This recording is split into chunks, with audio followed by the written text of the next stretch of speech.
Mas Taufik, pengadilan ad hoc itu tanda kutip selalu jadi jualan ya, penuntasan masalah ini selalu jadi jualan para capres. Tapi sebenarnya mungkin bukan soal terjadi jualan ya, pengadilan ad hoc itu memang aspirasi sejumlah keluarga korban. Nah, karena dianggap kalau diserahkan pada pengadilan yang ada, itu dianggap dia akan susah mengambil keputusan yang objektif dan adil. Maka kemudian aspirasi sejumlah keluarga korban itu pengadilan HAM-nya ad hoc. Ya. Walaupun saya sendiri juga skeptis bahwa pengadilan HAM ad hoc itu akan benar-benar bisa memenuhi rasa keadilan korban. Karena itu juga akan diputuskan kan lewat mekanisme politik juga. Kemudian siapa-siapa itu yang politisasi, itu yang politisasi. Ketika udah masuk sebuah prosedur politik, dia akan ada pertarungan pengaruh.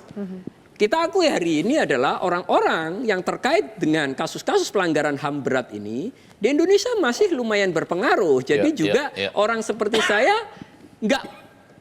agak skeptis juga. Memang harus kita akui bahwa sistem politik di Indonesia itu belum cukup baik untuk terwujudnya keadilan. Jadi kalau ternyata pengadilan ad hoc itu juga berjalan, hasilnya pun bisa jadi diragukan. Tidak seperti buat yang saya tidak seperti yang diharapkan. juga tidak benar-benar memenuhi rasa keadilan korban. Kasus Trisakti, atau Mas Hinton, saya kira itu kan pengadilan HAM ad hoc juga.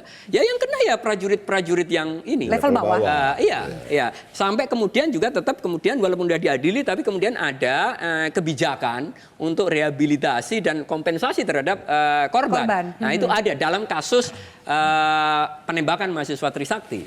Dari 3 capres. Tapi dari sisi saya kira pengungkapan kebenaran, penegakan keadilan, saya kira juga dalam konteks kasus Trisakti, menurut saya keadilannya juga tidak terpenuhi karena ada aktor-aktor yang dianggap lebih powerful dan memang memberikan perintah atau bertanggung jawab tidak tersentuh tetap. Dari 3 capres yang berlaga bicara soal isu penuntasan permasalahan pelanggaran HAM berat ini, adakah Anda yang melihat yang paling serius?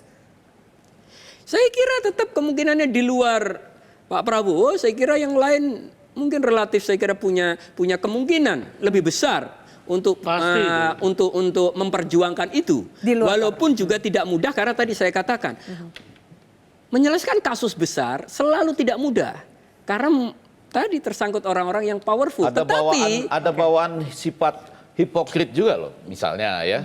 Pada saat kita bersama-sama maju gitu, itu nggak dipersoalkan. Tapi kalau nanti Anda bisa pasangan, dipersoalkan. Oke, saya punya cerita.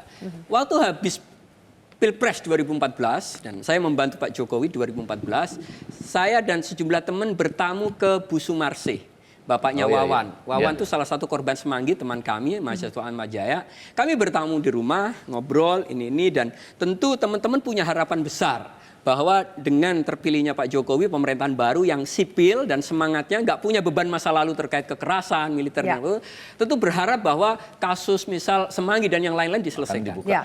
Saya termasuk orang mungkin satu-satunya yang waktu itu menyampaikan kepada Bu Sumarsih bahwa jujur aja saya tidak yakin, Bu, bahwa kasus Semanggi akan bisa benar-benar diselesaikan.